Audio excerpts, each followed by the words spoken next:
ভাবুন তো, হয়তো এটাই আপনার জীবনের শেষ রমজান।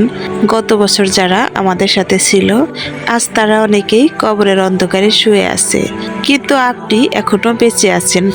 আল্লাহ আপনাকে আরেকটি বার এই রমজান দেখার সুযোগ দিচ্ছেন। রমজান আসছে, রহমতের দরজা খুলে যাবে, কিন্তু আমরা কি প্রস্তুত? প্রিয় দর্শক, আজকের ভিডিওতে আলোচনা করতে যাচ্ছি রমজান মাসের পূর্বে যদি কোনো ব্যক্তি এই 5টি আমল করে, তাহলে আল্লাহ তাআলা তার সমস্ত পাপসমূহ মাফ করবেন এবং তার দোয়া কবুল করবেন। চলুন দর্শক, জেনে নেই একে একে সেই 5টি আমল কি। তার আগে ভিডিওতে একটি লাইক এবং চ্যানেলটি সাবস্ক্রাইব করবেন, আর কমেন্টে লিখে যাবেন এই 5টি আমলের কোন আমলটি আপনি আজ থেকে শুরু করবেন। চলুন এক্ষুনি আমরা সেই আমল সম্পর্কে বিস্তারিতভাবে জেনে নিই।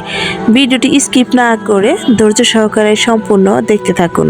নাম্বার 1, তওবা শুরু করুন। চোখ বন্ধ করুন, নিজের গুনাহের কথা মনে করুন। যে নামাজগুলো ছেড়ে দিয়েছেন বা কাজা হয়েছে, যে ভুলগুলো লুকিয়ে করেছেন গোপনে, যে পাপগুলো করেছেন সে পাপগুলোর কথা মনে করে অনুশোচনা বোধ করুন এবং আল্লাহর কাছে কাঁদুন।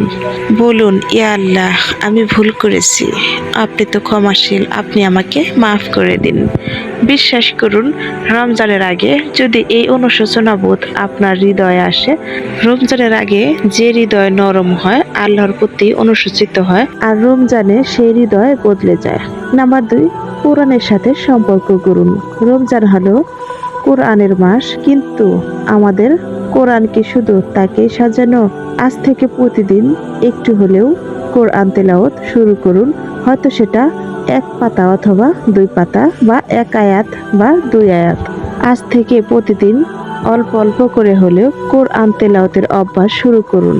হয়তো আজকের এই ছোট্ট আমলই মৃত্যুর পর আপনার কবর আলোকিত হওয়ার প্রধান কারণ হবে। নাম্বার 3, নামাজ ঠিক করুন।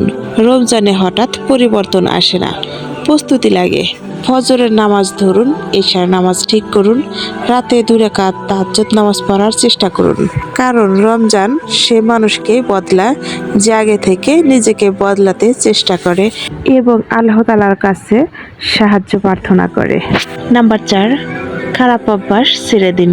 গোপনে যে গুনাহ করেছেন, মোবাইল ফোনের স্ক্রিনে যে হারাম ছবি দেখেছেন, মুভি দেখেছেন, অন্যের গীবত করেছেন, মিথ্যা কথা বলেছেন, রাগ করেছেন, রমজানের আগে এগুলো ছাড়ার সিদ্ধান্ত নিন।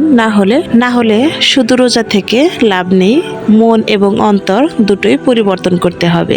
নাম্বার 5, বেশি বেশি দোয়া করুন। আজ থেকেই বলুন, আল্লাহুম্মা বাল্লিগনা রমাদান, আল্লাহুম্মা বাল্লিগনা রমাদান। হে আল্লাহ, আমাকে এমন রমজান দিন যে রমজান আমার জীবন বদলে দেবে। হয়তো এটা আপনার শেষ সুযোগ, হয়তো এই রমজানের পর আর কোনো রমজান আপনার জীবনে নাও আসতে পারে। তাই আজ থেকে শুরু করুন, নিজেকে বদলান, আল্লাহর দিকে ফিরে আসুন। রমজান আসছে, আপনি কি প্রস্তুত? প্রিয় দর্শক, ভিডিওটি কেমন লাগলো কমেন্ট করে জানাবেন। আর আজকের ভিডিওতে রমজান সম্পর্কে যে 5টি আমলের কথা বললাম, এই 5টি আমল প্রত্যেকটা মুসলমানের কাছে পৌঁছে দেওয়ার জন্য ভিডিওটি সর্বোচ্চ শেয়ার করবেন। হতে পারে আজকের একটি শেয়ারের কারণে আপনার আমলনামায় একটি সওয়াব লেখা হয়ে যাবে। তাই ভিডিওটি শেয়ার করতে ভুলবেন না।